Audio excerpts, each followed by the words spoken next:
Thank you very much. Thank you. I would like to begin by addressing the terrorist attack in Manila. We're closely monitoring the situation, and I will continue to give updates. Anything happens during this period of time, but it is really very sad as to what's going on throughout the world with terror. Our thoughts and our prayers are with all of those affected.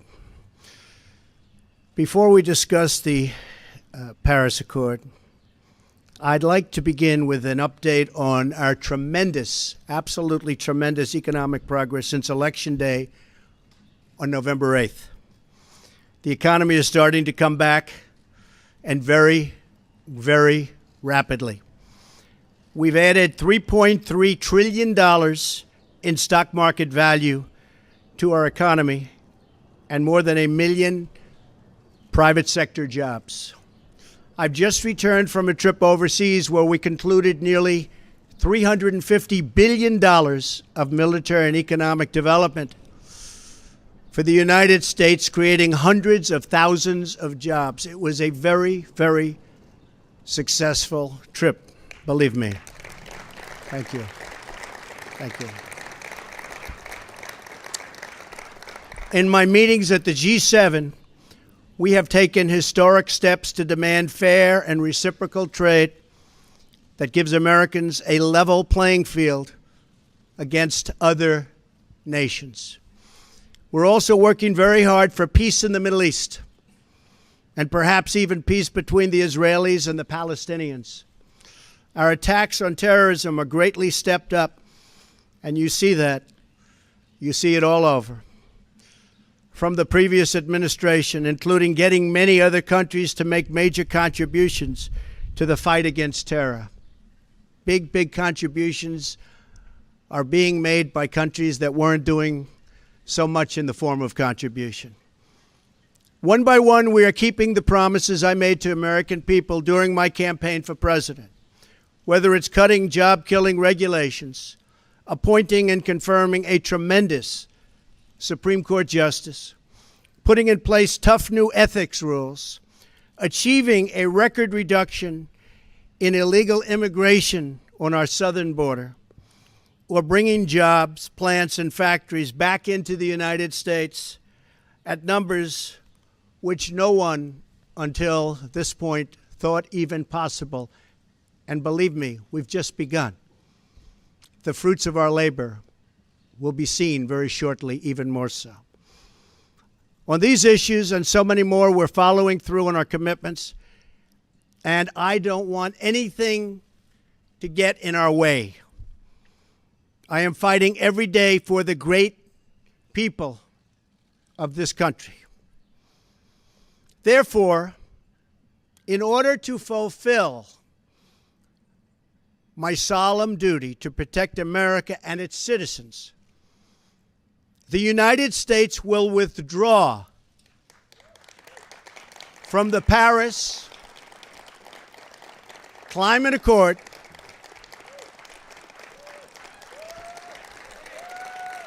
Thank you.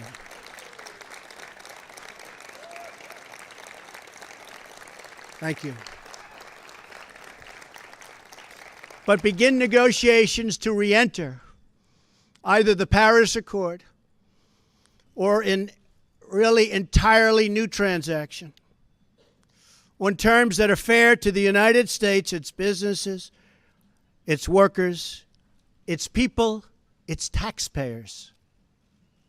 So we're getting out, but we will start to negotiate, and we will see if we can make a deal that's fair. And if we can, that's great. And if we can't, that's fine.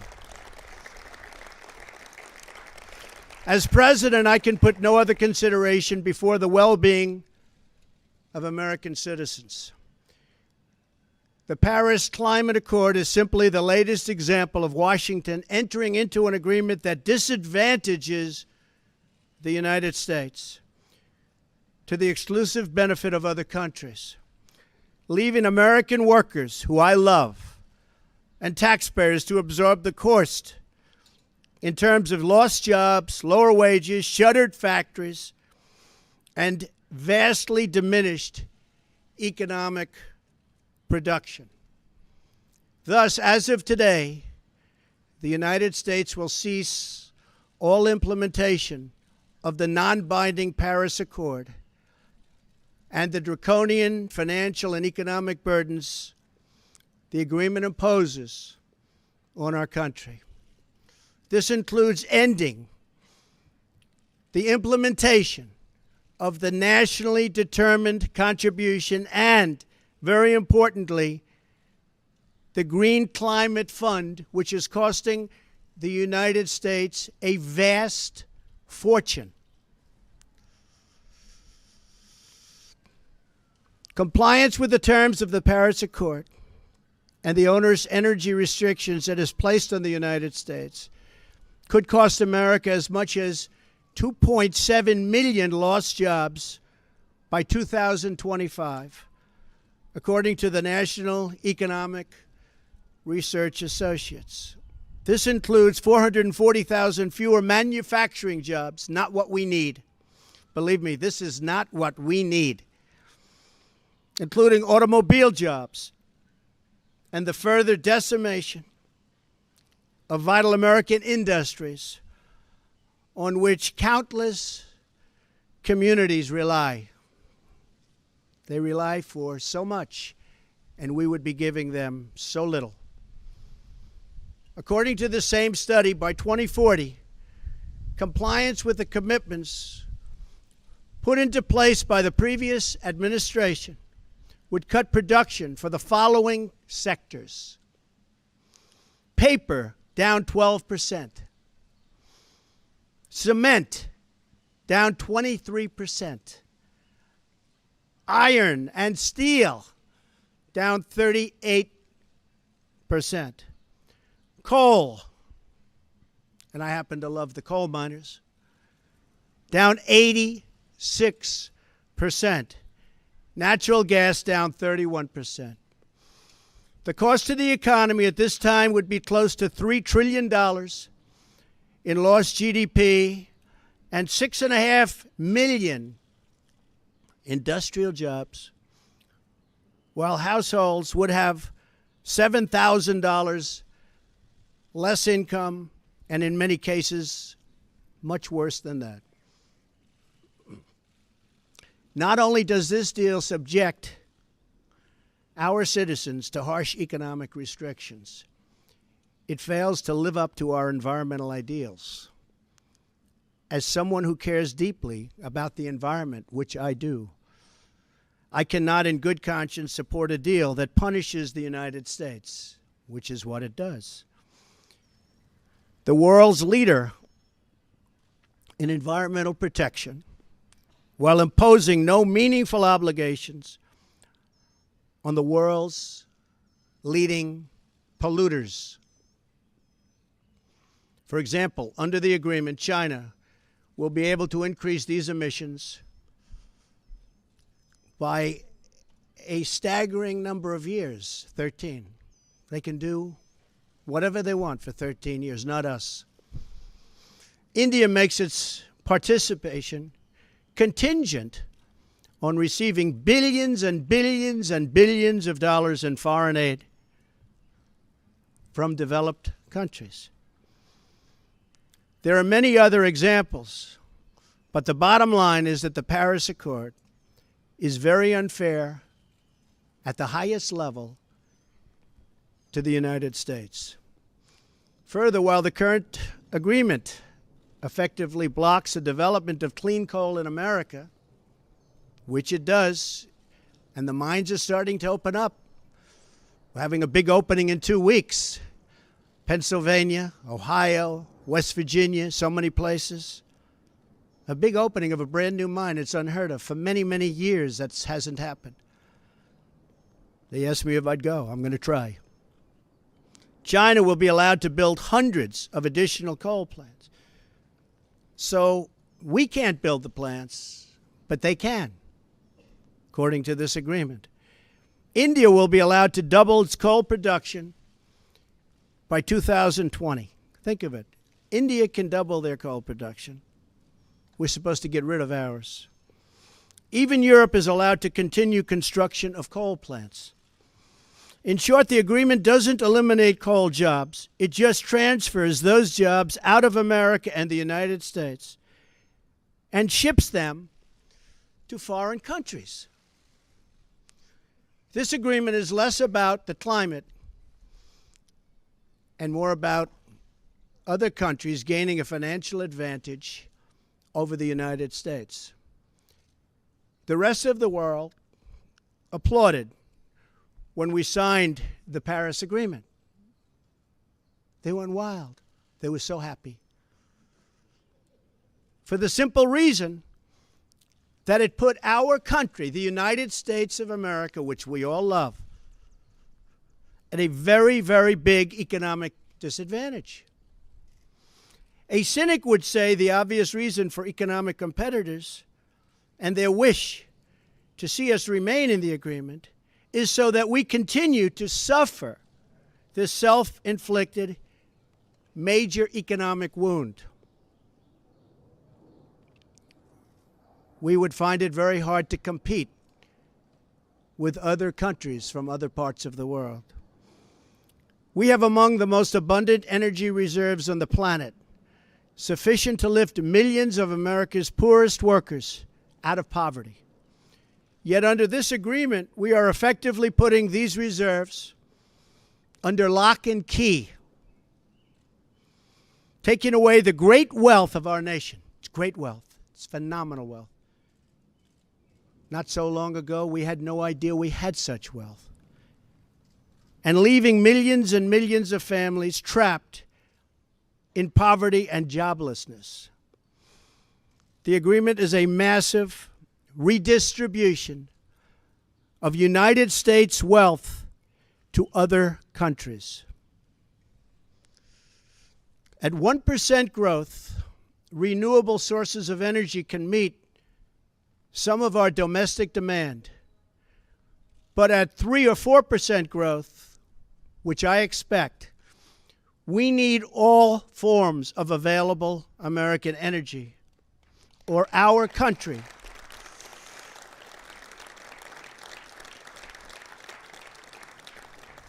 will be at grave risk of brownouts and blackouts. Our businesses will come to a halt in many cases, and the American family will suffer the consequences in the form of lost jobs and a very diminished quality of life. Even if the Paris Agreement were implemented in full, with total compliance from all nations, it is estimated it would only produce a 0.2 of 1 degree. Think of that. This much Celsius reduction in global temperature by the year 2100. Tiny, tiny amount. In fact, 14 days of carbon emissions from China alone would wipe out the gains from America, and this is an incredible statistic, would totally wipe out the gains from America's expected reductions in the year 2030. After we have had to spend billions and billions of dollars, lost jobs, closed factories, and suffered much higher energy costs for our businesses and for our homes. As the Wall Street Journal wrote this morning, the reality is that withdrawing is in America's economic interest and won't matter much to the climate. The United States under the Trump administration will continue to be the cleanest and most environmentally friendly country on earth. We'll be the cleanest. We're going to have the cleanest air. We're going to have the cleanest water. We will be environmentally friendly, but we're not going to put our businesses out of work. And we're not going to lose our jobs. We're going to grow. We're going to grow rapidly.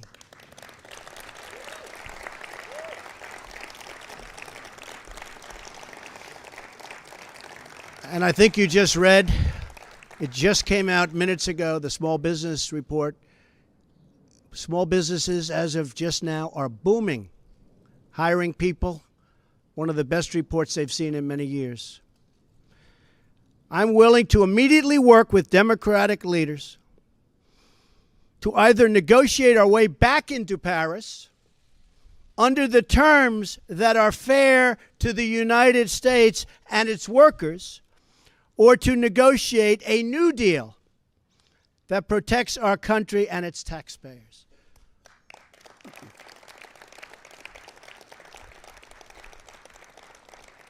So if the obstructionists want to get together with me, let's make them non-obstructionists.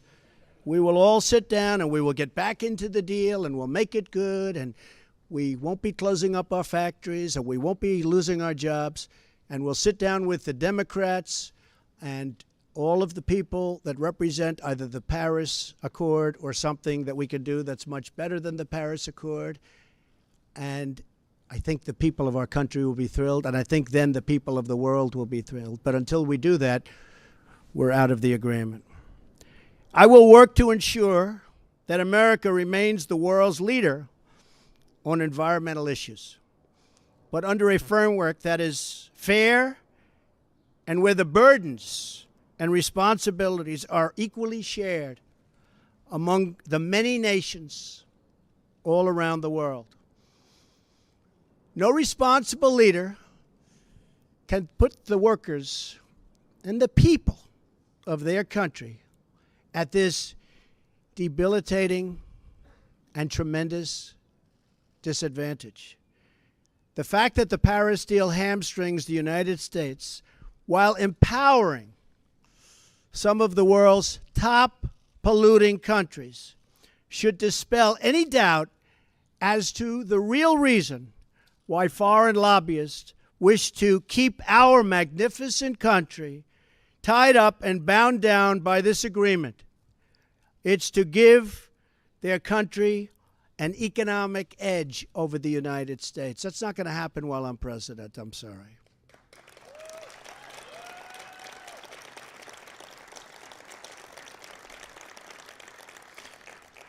My job as president is to do everything within my power to give America a level playing field and to create the economic, regulatory, and tax structures that make America the most prosperous and productive country on earth, and with the highest standard of living and the highest standard of environmental protection.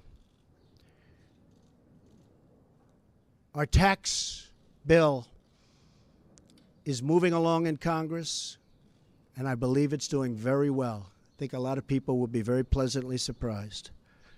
The Republicans are working very, very hard. We'd love to have support from the Democrats, but we may have to go it alone, but it's going very well.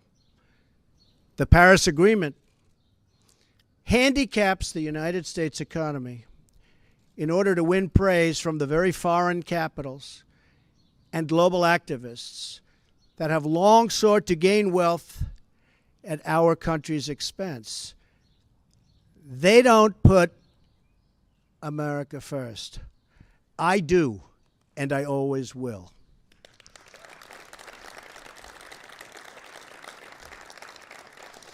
The same nations asking us to stay in the agreement are the countries that have collectively cost America trillions of dollars through tough trade practices and, in many cases, lax contributions to our critical military alliance. You see what's happening. It's pretty obvious to those that want to keep an open mind. At what point does America get demeaned? At what point do they start laughing at us as a country? We want fair treatment for its citizens, and we want fair treatment for our taxpayers. We don't want other leaders and other countries laughing at us anymore, and they won't be. They won't be. I was elected to represent the citizens of Pittsburgh, not Paris.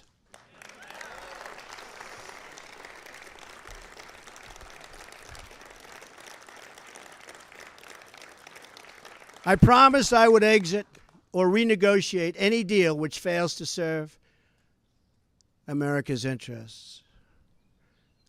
Many trade deals will soon be under renegotiation. Very rarely do we have a deal that works for this country, but they'll soon be under renegotiation.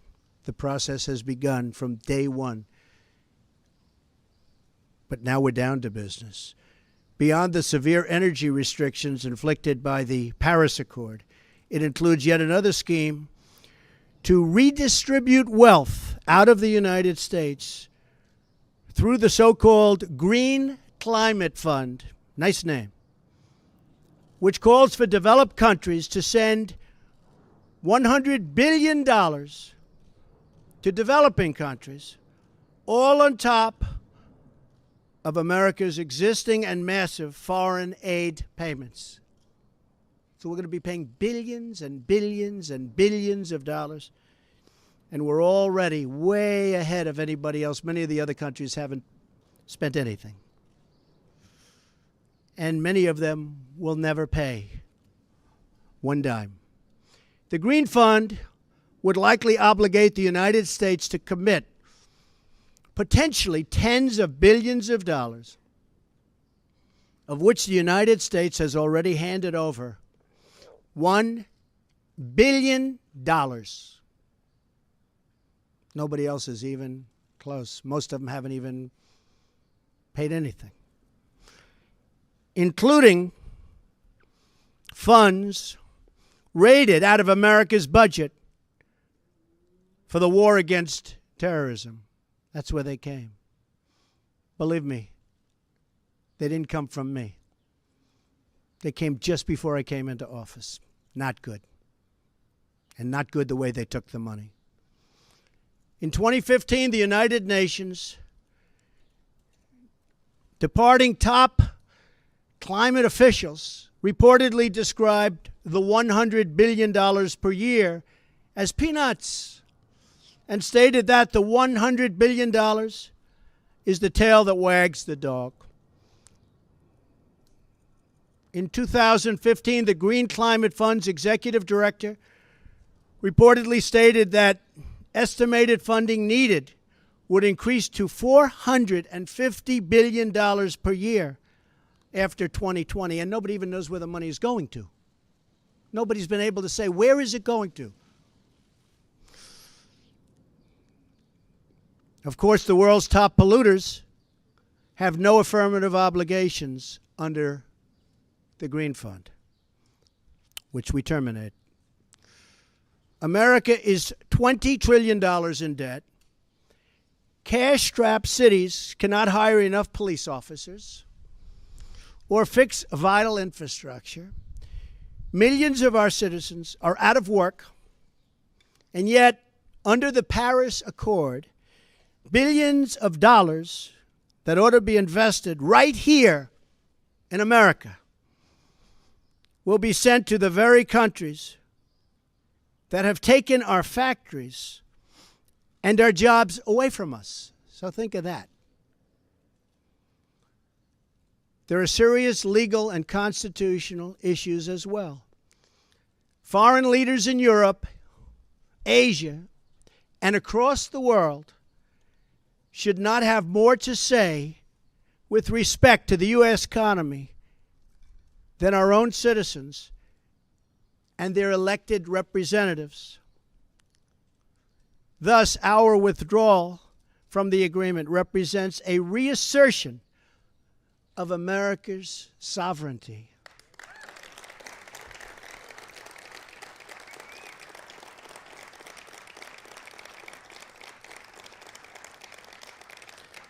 Our Constitution is unique among all nations of the world, and it is my highest obligation and greatest honor to protect it, and I will.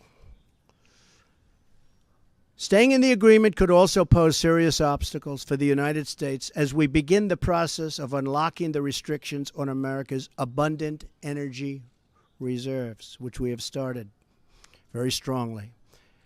It would once have been unthinkable that an international agreement could prevent the United States from conducting its own domestic economic affairs. But this is the new reality we face if we do not leave the agreement or if we do not negotiate a far better deal.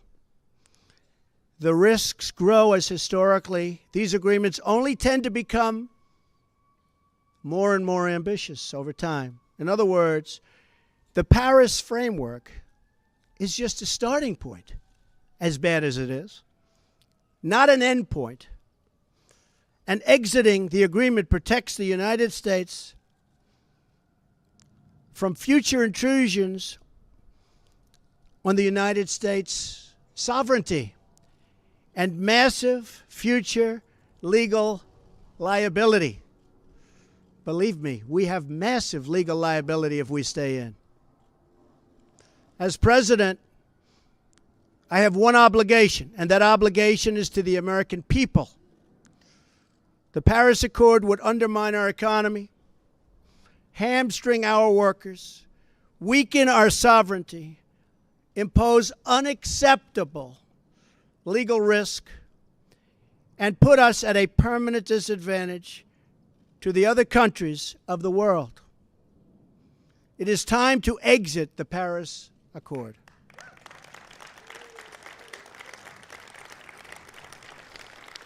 And time to pursue a new deal that protects the environment, our companies, our citizens, and our country. It is time to put Youngstown, Ohio, Detroit, Michigan, and Pittsburgh, Pennsylvania, along with many, many other locations within our great country, before Paris, France. It is time to make America great again. Thank you. Thank you. Thank you very much.